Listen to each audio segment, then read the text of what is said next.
Good evening, everyone. TGT Media is an entertainment interview podcast, video show where we interview the creative people of the internet and entertainment industry and everything else that I talk about here. So, we are joined today by another guest who's been on the show before, who is actually, if I recall correctly, and I'm probably wrong on this, is participating in this coming year's TGT tournament, number 5. who knows who she's gonna battle, but we'll see in August. But I'm gonna win again. That is true. I think I'm sorry. We are, of course, joined today by Alex Heberling, of course, from Garanos, of course, from the Hues, of course, from Alex's Guide, not Life, Alex's Guide. And, thank you. Helps with the prep in the green room. And how are you doing today? I'm doing splendidly. Thanks for having me on again. Wonderful. I have a feeling that you're planning this every time I have you on the show. I think you're like trying to build up the tournament, like you're stacking yourself for the tournament. So that occur. I think I just caught on. Once every 50 episodes, and I can just keep winning. Although I missed the last one, so there's that. That is true, but it was still another good tournament. But you're starting something new. You're starting the Hues. This is a comic that is, I'll let you explain it, but it's something that I've seen the screens of. I've seen a few DeviantArt pictures of the different characters. But tell us what the Hues is all about.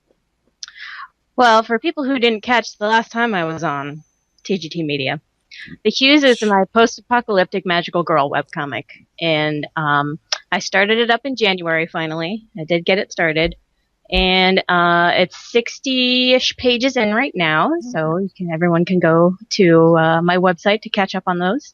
And it's basically about some young women trying to survive in the apocalypse when some aliens invade. Gotta love those post-apocalyptic, battle for the fate of the universe type comics. They're always fun. When it comes down to this comic, though, overall, I know we sort of talked about it in general, but now that you're 60 pages in, now that you're closing in on that 100-page milestone, have you changed anything with the characters or their interactions? Well, I'm trying to make sure that I give each character like an individual voice this time around, because that was one of the weaknesses of some of my past comics, like Garanos, for example. Making sure each character has their own sort of speech patterns and little things that repeat and stuff like that, just like, normal people do. We have things that we say all the time without realizing it over and over in our conversations and stuff like that. So as far as like writing dialogue is kind of the big thing that I'm focusing on when it comes to the writing, since I have a pretty good idea of the story and the direction and where I want to take it with that. So sort of just tweaking the little things that I do when I'm writing is kind of what I'm focusing on. Good stuff. And what about are you getting your fans from Garanos and Alex's Guide? Are they coming over and are they giving their input into this as well? Well, I mean, it's a fairly new comic, and I'd kind of dropped off the radar up until I started it. Alex's Guide kind of went on a sort of hiatus, where I was just updating sporadically because I was so busy with work and stuff like that. So, in a lot of ways, it's kind of like I've started over at square one, but I also haven't. I started out probably with around 100 to 200 regulars, and it's gone up a little bit in the last few months, but that's pretty much where I'm at now. I think a few people who were reading Garanos back in the day are kind of finding me again, which is great, because, I took a hit between Alex's Guide and Garanos, since they're very different genres, and people who liked Garanos might not necessarily like what I do in my short form gag comics and stuff like that. So there was a little bit of a drop off, but I got to work with what I got, so that's what I'm doing. That's good. When you're starting with taking a step back, like you said, you're starting from square one theoretically. Was that kind of a hit to the ego, so to speak? I'm not saying you're egotistical or anything. Well, yeah, it's always sort of a little disappointing in the back of your mind, but you gotta just let that stuff roll off your back and just keep going. Okay. Well, what about conventions this year? Have you even been able to get out to any, either as a guest or even as a... I have gone to a couple this year. It's kind of funny. Last year I got my first like big person full-time job. And in January, 2 days before I started the Hues, I got laid off from that job. So, like, the plans for cons that I had made in the last half of last year were predicated on the assumption that I would be working 40 hours a week and I would need the weekends to actually work on my comic and not be able to go to all these cons because they take up so much time and money and energy, where I really wanted to be able to step back and actually work on my craft. And then I lost my job. So I've got a lot more free time during the week to work on my comics and no conventions to do this year to actually bring in any money, which is like wonk, wonk. So, but I am trying to populate my con schedule this year with like little one-day shows that are within a day's drive so that I don't have to spend any money because, I mean, I have a little bit of savings and I'm getting a little tiny pittance from unemployment insurance, but I got to work on very limited means this year. So, yeah, not doing any overnight shows unless I am not paying for a hotel, that kind of thing. So earlier this year, I did go to Space, which is a indie and small press comics con here in Columbus. And 2 weeks ago, or actually, yeah, 2 weeks ago, I went to TrotCon, which is a My Little Pony convention here in Columbus, which was a lot of fun. And later on this year, I've got some other local shows that I'm looking into. I'm going to... excuse me. I'm going to the Cleveland Comic Con, which is in October. It's a nice little one-day show. Where's that being held? Independence, Ohio, right outside Cleveland. Oh, okay. Yeah. And then I've got some other little shows like that that are tentative, but I haven't gotten a confirmation or anything yet. So. Speaking of My Little Pony, how's that going for you in terms of? I'm sure commission sketches and all that would be pretty awesome and all that. Yeah, the con was a lot of fun. For the first time, I kind of really pushed the sketch card commissions that I've been doing, which are on, I have a stack of them right over here. They look like, here's a good one. They look like this, and they're on colored cardstock with markers and colored pencils and stuff like that. So I did quite a number of those, and I sold some of the ones that I pre-made as examples. So I think those are probably going to be my new convention commissions and stuff like, and so forth. And I also do the digital pony commissions too, which are usually a lot of fun. What are the digital pony commissions like? Just something you draw online and just email? Yep. So avatar-ish style? Sometimes I draw people's pony sonas, which is, or like them as a pony, or sometimes they'll ask me to draw characters from the show or something like that. But usually it's someone's pony sona. Interesting. I was bored one day painting, and I decided to do like a anime version of Rainbow Dash there, just because. So it's like punk version Rainbow Dash. I haven't quite finished the nose ring or like the earring or whatever I wanted to do. So that's pretty awesome. I was bored. What can I say? I saw a friend's hair, and her hair was kind of like dyed like that, and it was like all over the place. I'm like, that's what I want to do, but put her in pony fashion or pony sonas or whatever it is. And she had a Rainbow Dash like belt buckle. So I was like, oh, what the hell? So I'm bored. I mean, I need to be creative as well, and I need to start using the media that we have, and especially when you have so much time on your hands, unfortunately. Fortunately and unfortunately, yeah. So in terms of, obviously the Hues, it's a change of pace from your other comics. Artistically, though, are you doing anything different? Like, are you trying anything different, I should say? Well, lately I've been trying to practice my digital painting skills. Like, especially the backgrounds of the Hues have all been painted. So I've been doing things like speed painting and sort of sucking up all the digital painting knowledge that I can to try to get better at that. And I think I've been seeing some improvement in the last, chapters worth of pages. So I'm pretty happy with that, how that's going. So what software are you using? It's just Photoshop. That still seems like the go-to, even though there's a whole bunch of other softwares available too. I mean, it's just what I have. So, I've heard some cool things about Paint Tool Sci and Art Rage and stuff like that, and I know some people who use them. But I have not tried them myself. I think I have a dusty old copy of Painter somewhere too, that I had on my old computer, but I didn't install it on the new one. So I should probably dig that out, since it's probably a little more suited for the painting. You mean you don't want to just crack out the old MS Paint and just have a blast with that? Come on. I did used to do pixel art a very, very long time ago in MS Paint, so that would be a fun throwback probably. Just like throw up a Hues page just in 8-bit pixel art and just like...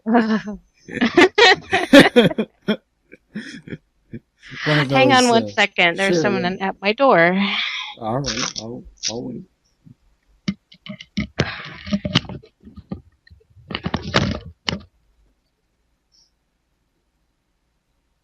Corn.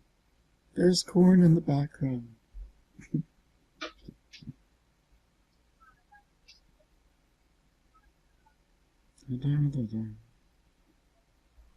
See if I can pull up the Hues.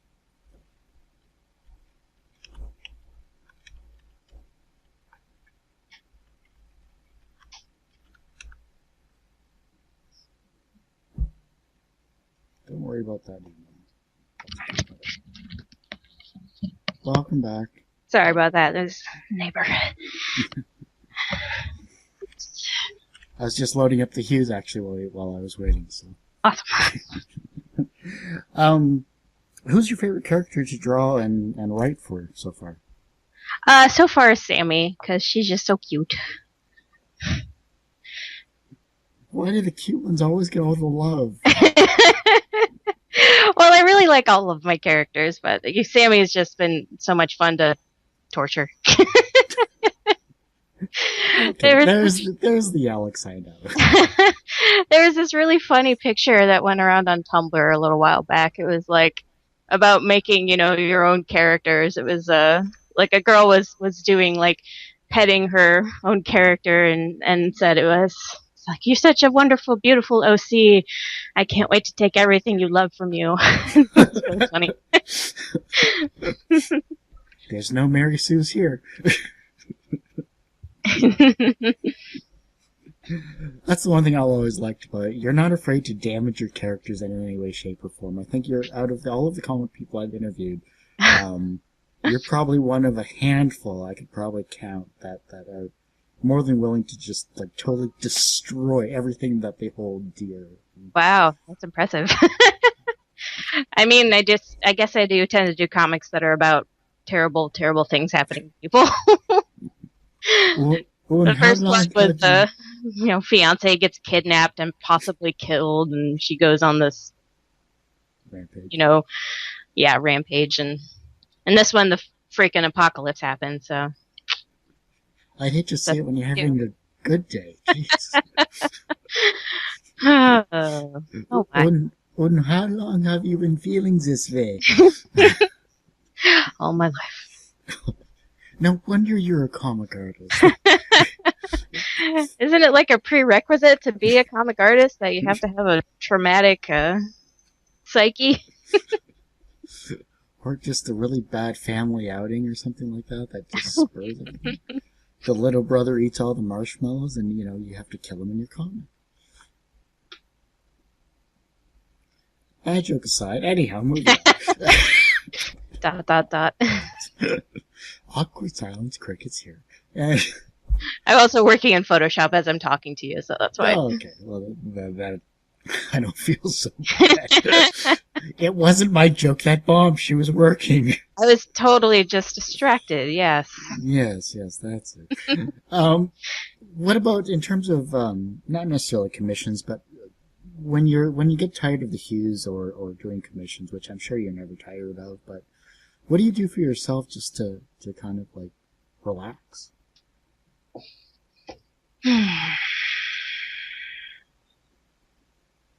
Well, lately I've been reading Portal fan fiction, Interesting. which has been an interesting little rabbit hole to go down into. I've never been really like a fanficky type person. I mean, I've read a few in my day. Who hasn't? Oh. I was 12 once. Before Twilight. There's no Twilight in my 12-year-old days. It was all no sparkles here. No. nope. So, I mean, I've just been doing so much work in the last few months that something not related to my comics has been the anomaly, as opposed to, hey, I finally have the chance to work on my comics. Something really funny that I found recently was a blog called Full House Reviewed. Oh God. Of sitcom Full House, which I loved as a kid because I was a kid at that time and I didn't know any better and I didn't know what good TV was.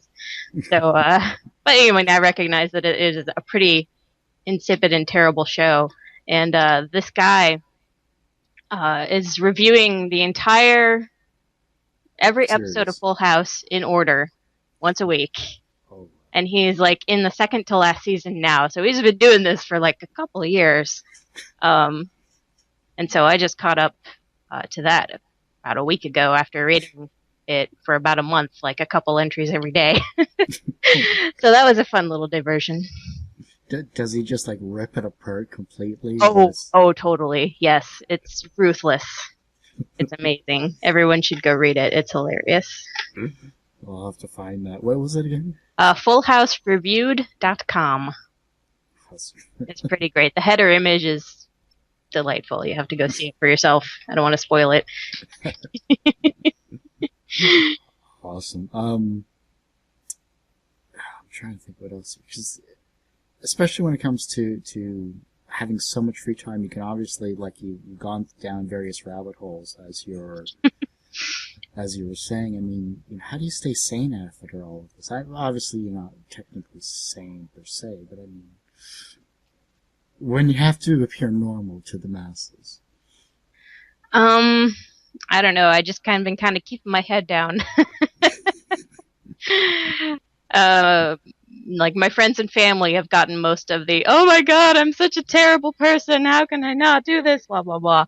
As far as, job hunting and that kind of thing. So yeah, just kind of keep the crazy contained. It's the added pressure from keep family. It bottled up where I can let it slowly fester as a mental illness. To bring Futurama into this. Great. Great news, everybody. Who's everybody? You need some Zoloft. When self-medication always comes down. I self-medicate with Photoshop. The healthier alternative. Yes. Numb the pain with drawing.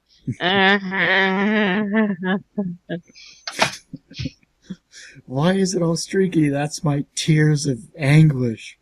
Those are tears. Obviously, this tournament's coming up here, and you've always been very, to say competitive would be putting it lightly. You're pretty ruthless, actually. It's genetic, so I guess have someone else. Do you have any favorites you would love to go up against? I mean, I don't normally, I don't actually stack it, but I have to always randomize these things, and there's always one or two that I think it's going to be like... You want to make sure they're in different ends of the bracket? Technically, yes, but it's a 1 to 50 thing, so I gotta be, unbiased in this. So.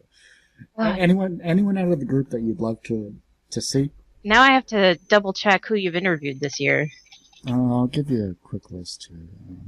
Fifth tournament. Let's see.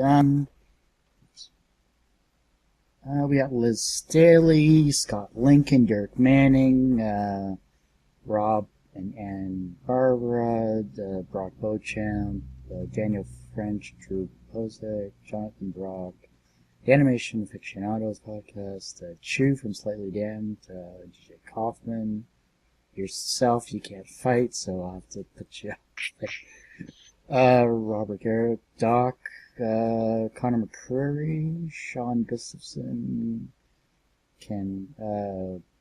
Shadowbinders, Dale Harvey, John Zito, Otter from Growing Fed, Comfort Love and Adam Withers, Scott Christian Sava, J.K. Wood, Paul Keasley, Ryan and Corey Brown, Caitlin Jolie from Moonlight, Steve Ellis, Gabe Evans, John Mulvey from Scam, Jeff Thorne, Todd Harris from Sean MIT, Lauren Urban, Steve Coffin, Tom Brazelton, Michael Cronaccia, John Fry and Paul Hungerford, Alice Quinn, Chris Dickens, Dave Barrett from Girl Power Comic, Lee and Ed from Little Guardian, Stephen Savage, Jeff Lafferty, Crystal Yates, Lauren Burke, Joshua Hoke from Brothers 3, and John Hazard.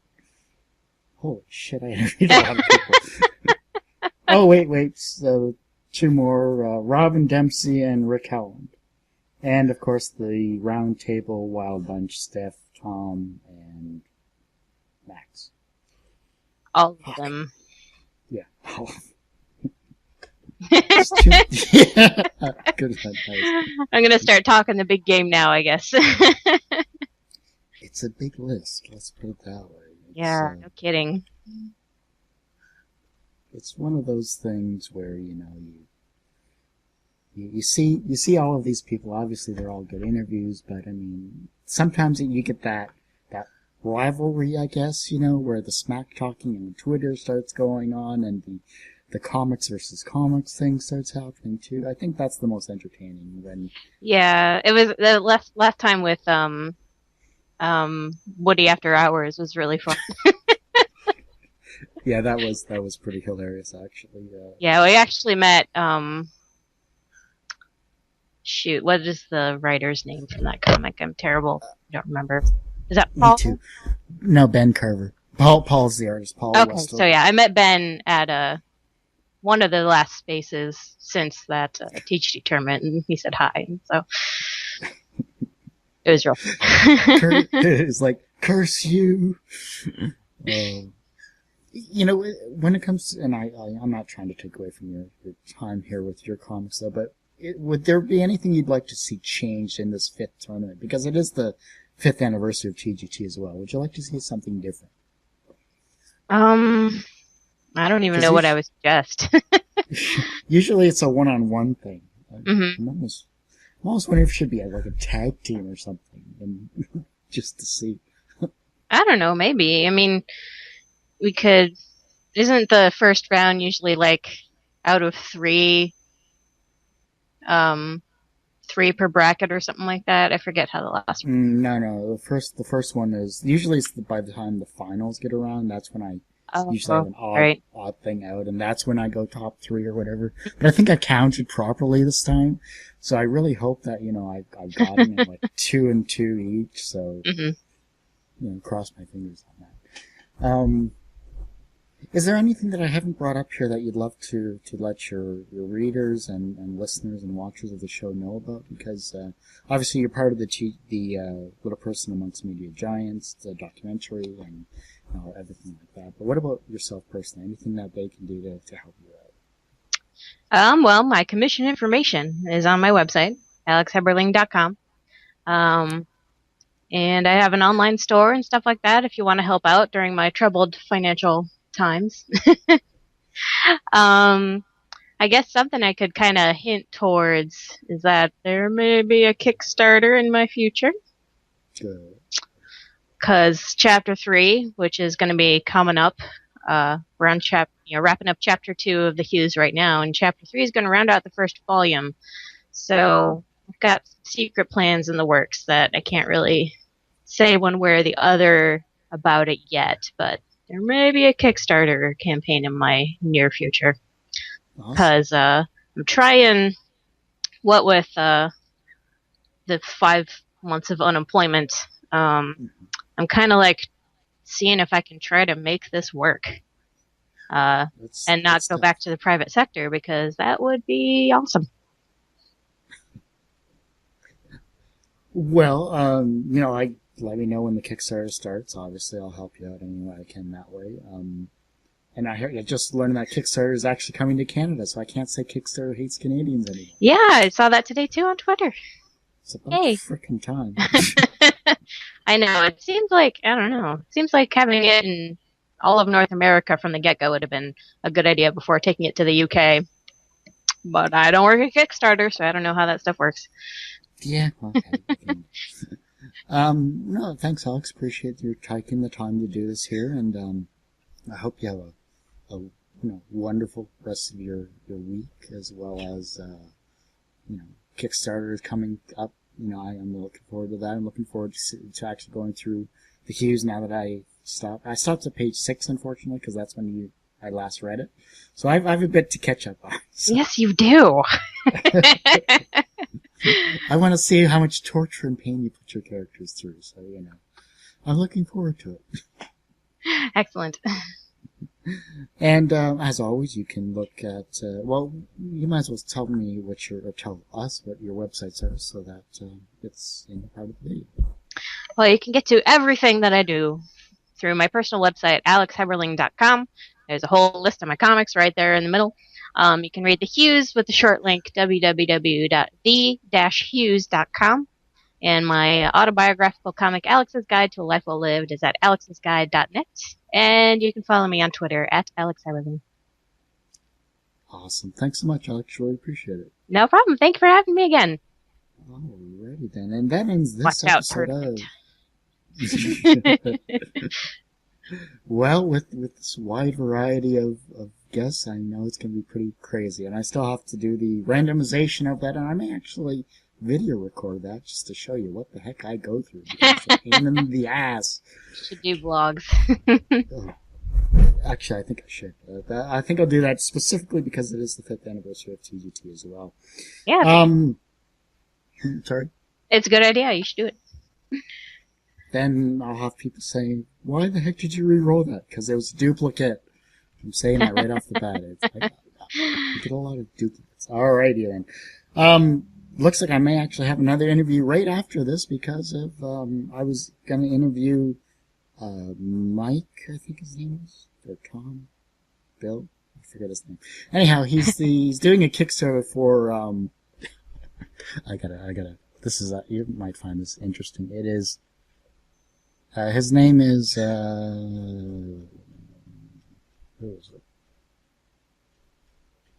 Yes, his name's Mike. He is a film producer and creator of the Kickstarter campaign and feature film called Live Nude Girls, and it's about a it's about a guy that inherits his uncle's LA strip club and all the problems that come along with it, in a comedy starring Dave Foley, Brie Olson, Hamar Superstar, Mike Hatton, and a ton of other, Tara Kilpatrick and a few others, and it has the 80s kit car as well, so that's pretty nice. Freaking awesome right there, too. We'll have a quick conversation with him after this. And thanks for coming on the show, and tune in to the next TGT episode. Absolutely. Awesome. Thanks a lot, Alex. Appreciate it. No problem.